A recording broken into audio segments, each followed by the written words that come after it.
अस्सलामुअलैकुम, कैसे हैं आप लोग। उम्मीद हैं खैरियत से होंगे। आज की जो मैं वीडियो बनाने चाह रहा हूं, इसको एंड तक ज़रूर देखिएगा। आजकल मैं जो वज़ाइफ के अलावा इस तरह की वीडियोस बना रहा हूं, वज़ाइफ का सिलसिला भी जारी रहेगा इंशाअल्लाह। वो भी मैं उस तरह की बहुत सारी और वीडियोस हैं जो आपकी फरमाइश आ रही है, उसी तरह की वीडियो बनाता रहूँगा। लेकिन पिछली भी मैंने वीडियो बनाई, आज भी बना रहा हूँ। इसकी रीज़न क्या है?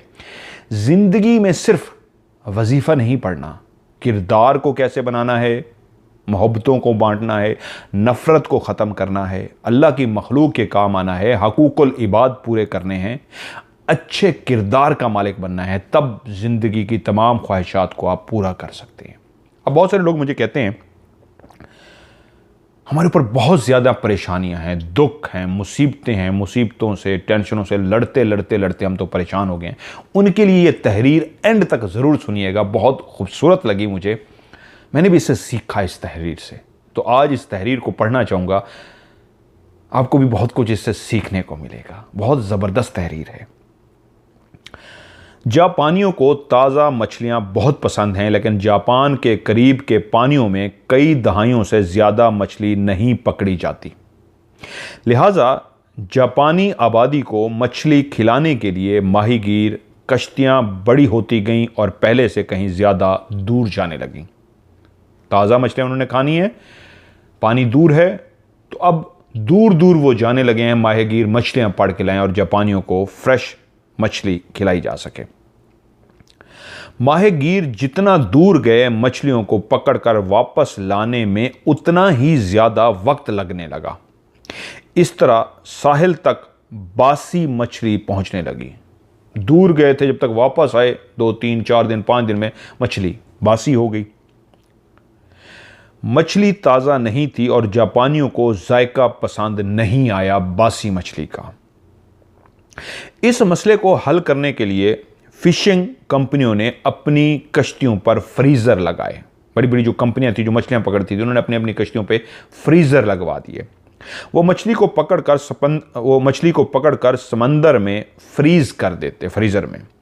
फ्रीज़र की वजह से कश्तियों को मज़ीद दूर जाने का और ज़्यादा देर तक समंदर में रहने का मौका मिल जाता, क्योंकि फ्रीज़ हो जाती थी कि भाई ताज़ी रहेगी, फ्रीज़ रहेगी, और मज़ीद दूर जाते और मज़ीद और दिन गुजारते पानी के अंदर।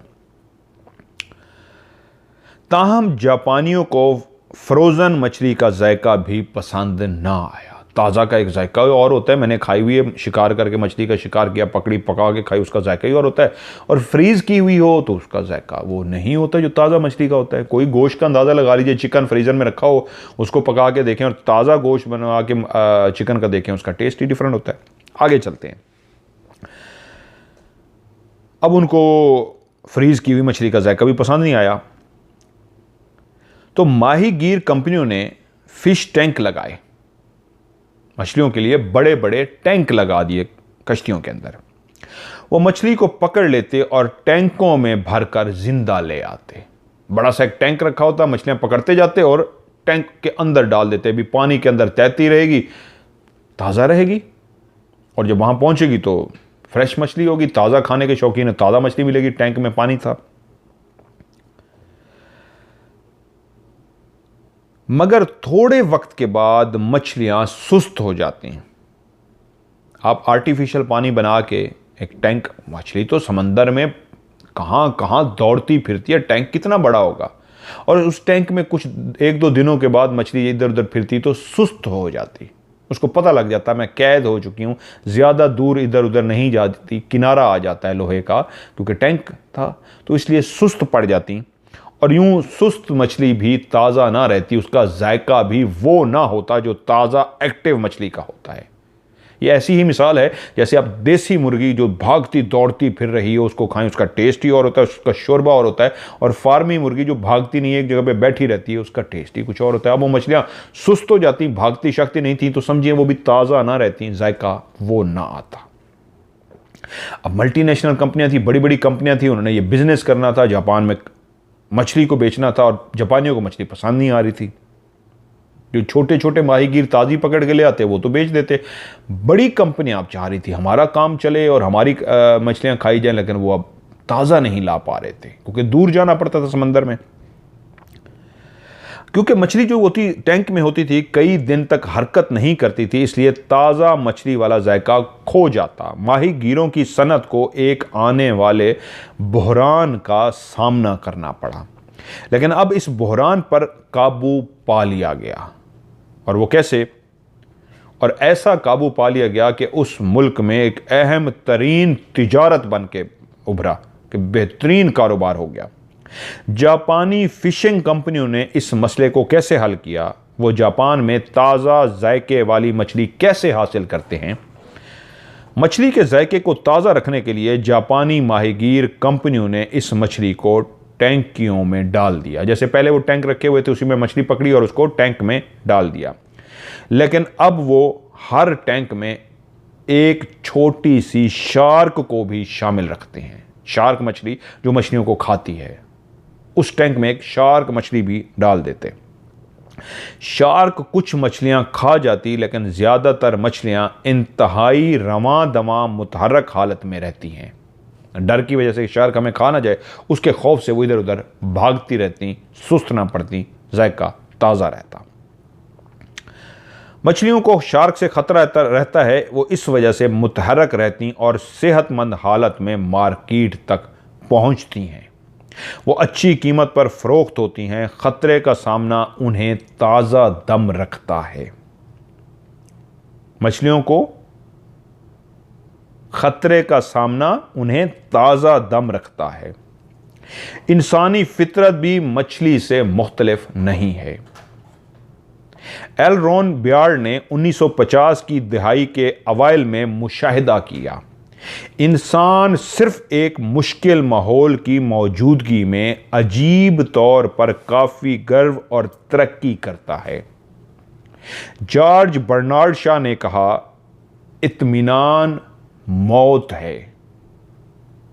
अगर आप मुस्तकिल तौर पर चैलेंजों को फतह कर रहे हैं तो आप खुश हैं। आपके चैलेंजेस आपको मुतहर्रिक रखते हैं, वो आपको भरपूर जिंदा रखेंगे। आप भी अपने टैंक में एक शार्क रखें और देखें कि आप वाकई तरक्की करके कहां तक जा सकते हैं। जी हां, शार्क को अपनी जिंदगी में मौजूद रखिए। शार्क से मुराद है कि अपनी जिंदगी में आसानियां ढूंढने की बजाय हिम्मत और कुव्वत से मुसीबतों से लड़ते रहें, यहां तक कि आपको कामयाबी मिल जाए। मेरे ख्याल में आज जो मैंने तहरीर पढ़ी है आपको समझ आ गई होगी। अगर आपको इत्मीनान मिल जाए तो इत्मीनान मौत है, करने को कुछ नहीं है, सब कुछ है, तो आप खुश नहीं रहेंगे। बहुत अरसा पहले एक बच्चे के बारे में मैंने स्टोरी सुनी थी और पढ़ी थी। वो दुनिया का अमीर तरीन बच्चा था। वो कुछ भी मुंह से निकालता उसकी ख्वाहिश पूरी कर दी जाती थी। वो बहुत जल्दी उदास हो गया था, कुछ था ही नहीं उसके पास। तो इत्मीनान मौत है। आप जिंदगी के मुसीबत, चैलेंज, जितने भी चैलेंज होती है, मुसीबतें होती है, जब उनसे लड़ना शुरू करते हैं तो मुतहर्रिक रहते हैं। और जिंदगी में करने को कुछ ना हो, खुशहाली खुशहाली, पैसा पैसा हो, तो बोरियत है, खुशी नहीं है, उदासी है। तो जिंदगी की उदासी को ख़त्म कैसे करना है? एक शार्क हो। एक शार्क क्या होती है? ऐसी फुप्पो, ताई, चाची, मामी, कोई एक ऐसी रिश्तेदार, दोस्त होता है जो ऐसा मनहूस होता है, जो आपको ना इस तरह परेशान करता है, टेंशन देता है, आपके लिए मसाइल खड़े करता है कि उसकी वजह से आप फिर और आगे मेहनत करते हैं, आगे बढ़ते हैं, उस मुसीबत को, उस परेशानी से लड़ते हैं, लेकिन कामयाब हो जाते हैं। तो इसलिए मुसीबतों से लड़ना, परेशानी से लड़ना कामयाबी की अलामत है। वो तमाम लोग जो मुसीबत में हैं, परेशानी में हैं, टेंशन में हैं, तो समझिए एक शार्क है। वो मुसीबत, वो परेशानी, वो जो टेंशन है, उन्होंने उससे उसका नाम शार्क है। उन्होंने उससे बचना है और उससे जब बचेंगे तो वो कामयाब हो जाएंगे। ये ज़िंदगी के फ़लसफ़े को, ज़िंदगी के असूल को आज समझ लीजिए। मुसीबतों, परेशानियों से घबराइए मत, बल्कि इन्हीं से लड़ते हुए, इसी शार्क के खौफ से लड़ते हुए आप कामयाब हो जाएंगे। वो ज़िंदगी में लोग जो आपको नाकाम देखना चाहते हैं, जो आपकी बदखुई करते हैं, आपका गिला करते हैं, आपके लिए मुसीबतें पैदा करते हैं, आपके लिए परेशानियां पैदा करते हैं, असल में वो आपको तरक्की की मंजिल की तरफ हिम्मत देते हैं। उन्हीं लोगों की वजह से आप अगर हिम्मत नहीं हारेंगे और मेहनत करेंगे, उन मुसीबतों से, परेशानियों से लड़ेंगे, तो आप अपनी मंजिल पर पहुंच जाएंगे और आप कामयाब हो जाएंगे। मेरे ख्याल में आज की ये तहरीर बहुत ज़्यादा लोगों के लिए फ़ायदेमंद है, इसलिए ये मत घबराइए। ज़िंदगी में परेशानियाँ क्यों हैं, बल्कि इन्हीं परेशानियों से लड़ के ही आप जीतेंगे। ज़िंदगी में सिर्फ खुशियाँ होंगी तो आप उदास हो जाएंगे, बोर हो जाएंगे, करने को कुछ नहीं होगा। तो परेशानी से लड़िए, रोज़ एक नए जज्बे से लड़िए, देखिएगा एक दिन कामयाबी आपके कदम चूमेगी। अपना ढेर सारा ख्याल रखिएगा। खुदा हाफिज़।